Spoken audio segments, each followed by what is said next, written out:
আমরা বাংলাদেশের মুসলমান নামাজ আদায় করতে না পারি, ইসলামী তাহজিব তামুদ্দুম পালন না করতে পারি, কিন্তু আমার আল্লাহকে নিয়ে, আমার রসুলকে নিয়ে, আমার ইসলামকে নিয়ে তুমি বাজে মন্তব্য করবে আর আমরা বসে বসে সেটা দেখব, এটা কখনো হতে পারে না।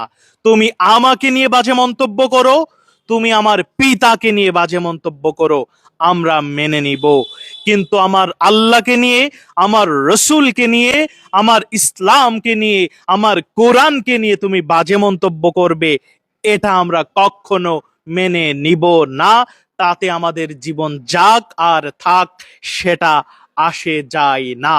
কুষ্টিয়ার ভণ্ডপীরকে উচিত শিক্ষা দেওয়ার পরে অনেক ভাইরা দেখছি তাদের বিরুদ্ধে কথা বলছে, কিন্তু কুষ্টিয়ার সেই তাওহীদি জনতাকে আমি ধন্যবাদ জানাতে চাই যারা আমার আল্লাহর কোরআনকে নিয়ে অবমাননাকারীর শাস্তি নিজ হাতে দিয়েছেন।